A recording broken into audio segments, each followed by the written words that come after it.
So when you come for an interview, you're probably going to be asked, tell us more about yourself, why are you interested in optometry, tell us more about your experiences. And as you start to describe your experiences, you're going to talk about the different doctors you have shadowed, the different specialties, and immediately, and that's why it's so important for you to think like an interviewer, to think like a member of the admissions panel.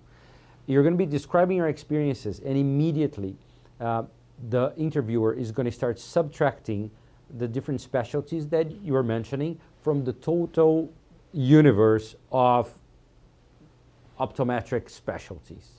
So here is the entire universe of optometry, and you have shadowed vision therapy or pediatrics. And these are important, but still just a subpart of the entire scope of practice. So probably the follow-up question to that is going to be, all right, wonderful, you have shadowed all these doctors in these different specialties. What else do you know about the profession? And that's when students get into trouble. They get into trouble when their knowledge about the profession is limited to their experiences, and they haven't done research on the side to really try to understand what the entire scope of practice is. So I cannot emphasize enough the importance for you to exploring the profession, not only based on your experiences, but going beyond and doing your own research, so that when you come, you're a candidate who has a very broad view of the profession that's actually going to be your future profession. From traveling around the country talking to prospective candidates, I understand that the interview is probably the most anxiety-producing part of the admissions process. You are actually being tested. You are no longer behind papers. Now we are no longer only looking at your transcripts and essays that you have had maybe months to prepare. Now it's the real deal. We are in a face-to-face interaction. It's a high-stake interaction when you have to really bring everything you have to the table. And a lot of people get highly anxious about it. What we are going to try to do is to really say here, if we can, that you don't really need to get that anxious.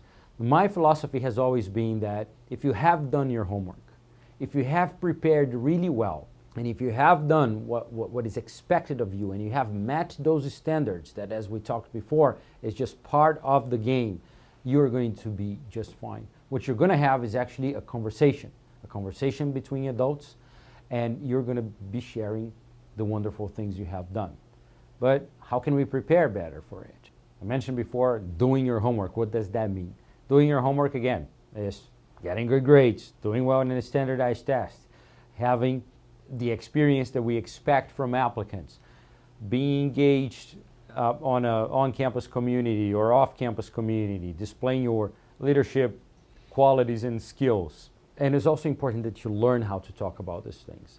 So my challenge to you is, again, to think like an interviewer. Try to anticipate where the question is going to be asked of you.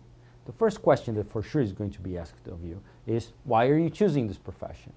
I strongly encourage you to make a list of maybe a 3-bullet point list of the reasons why you're choosing this profession. And why do I recommend a 3-bullet point list? Because that will allow you to, first of all, more easily remember what the points are, and then will also allow you to go one by one, and will also make sure that your answers are concise, that you don't give long-winded answers that never end.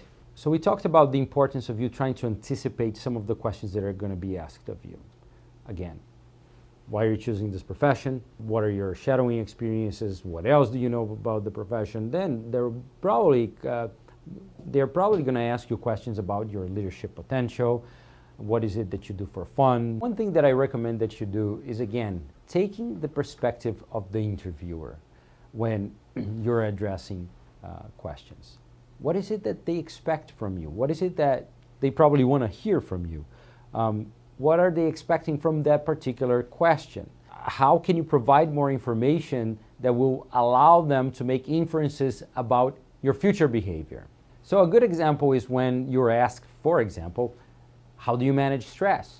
Try to answer the question with the interviewer's perspective in mind. What they're asking is not only how you have managed stress in the past, but basically what they're saying is, hey, listen, this is a very tough program. Can you handle it?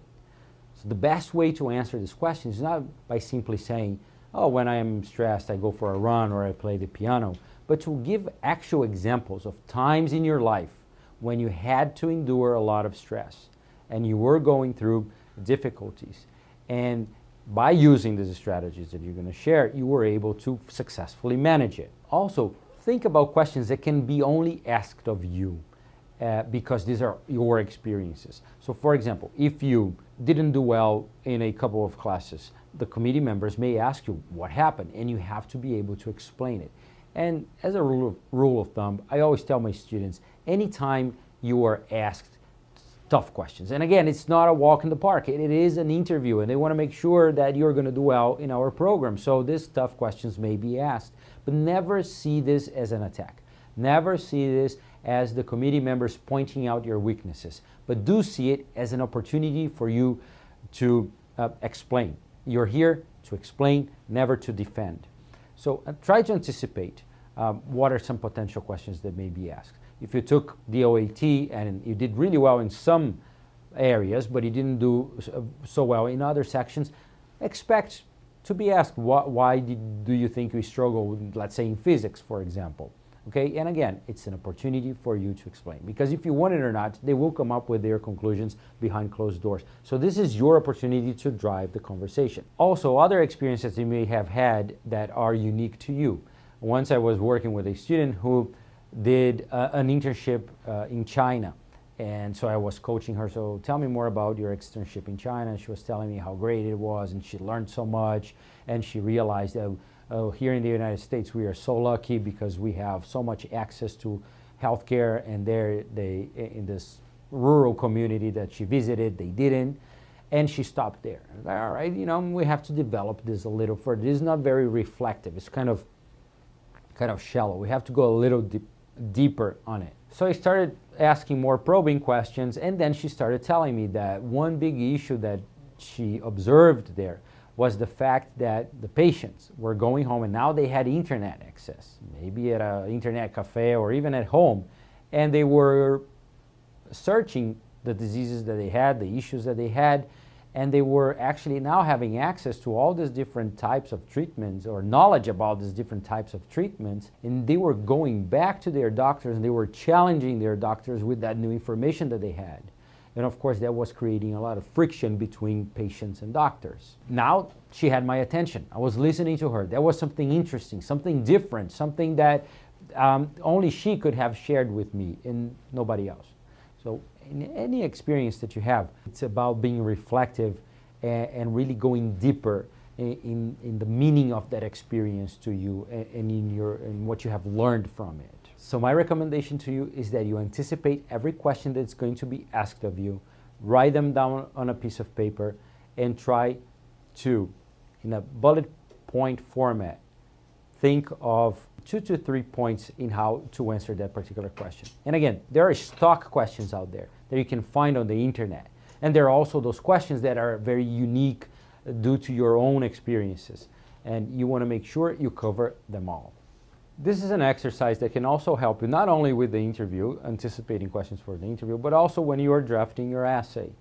When you go to OptumCAS, there will be a question that is common to every single student and to every single school that you have to answer.